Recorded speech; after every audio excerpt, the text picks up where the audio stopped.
اس سلسلہ اجتماعات کے اعتبار سے الوداعی تحفہ ہوگا۔ اب میں آغاز کر رہا ہوں۔ پہلی بات، اس سبب میں 3 باتیں مجھے کہنی ہیں۔ سب سے پہلی بات یہ کہ زندگی کی سب سے بڑی حقیقت موت ہے۔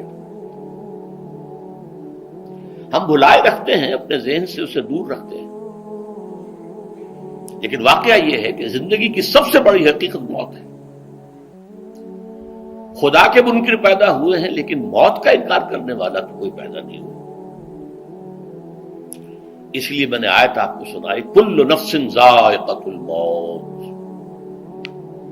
ہر ذی نفس کو موت کا مزہ چکھنا ہے، ہر جاندار کو موت کا مزہ چکھنا ہے۔ ثم الینا ترجعون، پھر ہماری طرف لوٹا دیے جاؤ۔ تو زندگی کی سب سے اہم حقیقت موت، اور موت کے بعد رجوع الی اللہ، آخرت، یہ سب سے بڑی حقیقت ہے۔ ایک حقیقت سب مانتے ہیں، سب جانتے ہیں، دوسری حقیقت کے اوپر پردہ پڑا ہوا ہے۔ میں نے اس اعتبار سے نوٹ کیا، یہ الفاظ قرآن میں 3 مرتبہ ہے، کل نفس ذائقۃ الموت، ہر جاندار کو موت کا مزہ چکھنا ہے۔ انبیاء اس سے مستثنا نہیں رہے، رسول اس سے مستثنا نہیں رہے، اولیاء اللہ مستثنا نہیں رہے۔ وقتی طور پر استثناء حضرت عیسیٰ کا ہے کہ ابھی وہ زندہ ہیں، لیکن عیسیٰ یاتی علیہ الموت، حضور نے فرمایا عیسیٰ پر بھی موت آئے گی، جب دوبارہ آئیں گے زمین پر اتریں گے، پھر اس کے بعد ان پر موت وارد ہوگی، ان کی نماز جنازہ پڑھی جائے گی، انہیں دفن کیا جائے گا حضور کے پہلو میں، شادی بھی کریں گے، اولاد بھی ہوگی۔ باقی تو یہ ہے کہ کل نفس ذائقۃ الموت، سب کو موت کا مزہ چکھنا ہے۔ عیسیٰ بھی بالآخر اس سے مستثنا نہیں رہیں گے، بلکہ قرآن میں ایک جگہ کہا گیا ہے أَفَإِن مِتَّ فَهُمُ الْخَالِدُونَ، کیا ہے نبی، اگر آپ کا انتقال ہو گیا تو یہ کیا ہمیشہ رہیں گے؟ کون ہے دنیا میں جو ہمیشہ رہے؟ انتقال تو ہونا، آپ کا بھی ہونا ہے۔ إِنَّكَ مَيِّتٌ وَإِنَّهُمْ لَمَيِّتُونَ،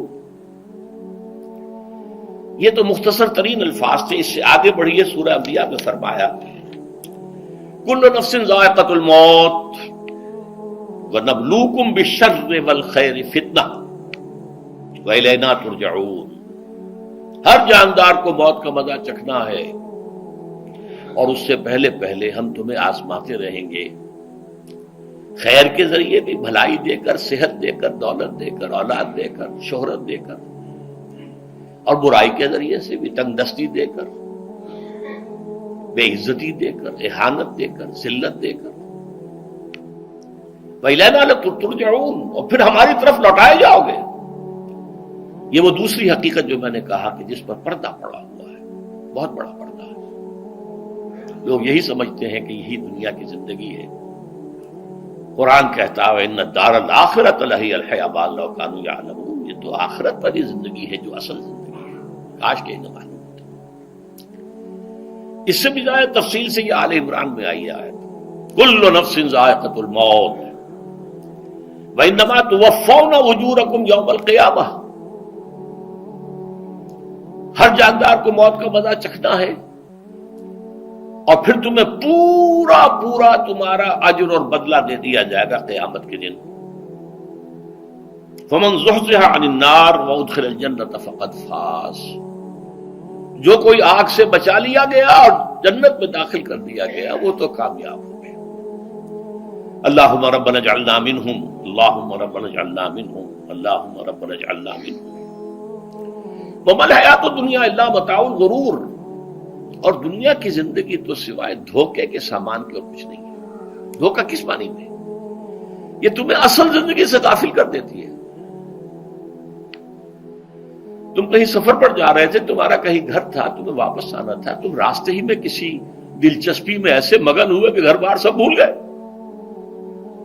یہ تو تمہارا عارضی سا سفر تھا، تم نے اسی کو اپنی منزل بنا لیا، اپنا ٹھکانہ بنا لیا، تو دھوکہ دیا اس نے تمہیں۔ ویسے دنیا کی زندگی دھوکہ نہیں ہے، بڑی حقیقت ہے، اس لیے کہ حضور نے فرمایا انما الدنیا مزرعۃ الآخرہ، یہ دنیا آخرت کی کھیتی ہے، یہاں بوؤ گے تو وہاں کاٹو گے، یہاں کچھ کمائی کرو گے تو وہاں اس کا بدلہ ملے گا۔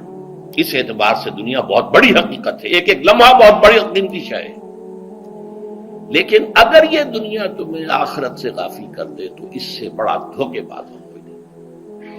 یہ اصل دجال ہے۔ میں نے تقریباً 60 برس کی عمر کو جب میں پہنچا تھا تو موت کا انتظار شروع کر دیا تھا۔ میرے قریبی احباب کو معلوم ہے، میں کہتا رہا، یہ بھی کہتا رہا کہ بھائی میں اپنے حصے کا کام کر چکا ہوں، جتنی صلاحیت اللہ نے دی تھی، جتنی بھی میرے اندر استعداد تھی، میں اس کو بھرپور طریقے پر استعمال کر چکا ہوں۔ دم واپسی برسر راہ ہے عزیز و اب اللہ ہی اللہ ہے، یہ میرا معاملہ رہا ہے 60 برس کی عمر سے۔ اس کے بعد اللہ نے مزید 14 برس دیے ہیں، یہ نافلۃ لک کے درجے میں کہتا ہوں، اس کا اللہ کا عطیہ خصوصی ہے، نفل ہے، ہمیشہ کہتا رہا ہوں۔ مسنون زندگی تو 61 برس ہے ہمارے حساب سے۔ علامہ اقبال کے بارے میں سنا ہے کہ رویا کرتے تھے کہیں میری عمر حضور کی عمر سے زیادہ نہ ہو جائے، وہ 6 مہینے کم ہی رہی ہے حضور کی عمر سے۔ جو حضور کی عمر تھی وہی حضرت ابو بکر کی، وہی حضرت عمر کی، وہی حضرت علی کی۔ ہاں، حضرت عثمان 82 برس کے ہوئے ماشاءاللہ۔ پھر یہاں کے مجددین میں سے وہی عمر حضرت شیخ احمد سرہندی کی، وہی شاہ ولی اللہ دہلوی کی۔ ہاں، شیخ عبدالحق محدث دہلوی رحمۃ اللہ علیہ 82 برس کی عمر۔ لیکن یہ میں کہا کرتا تھا مسنون عمر تو 61 برس ہے، جسے ہم 63 کہتے ہیں، وہ اصل میں ہمارے حساب سے 61 بنتا ہے۔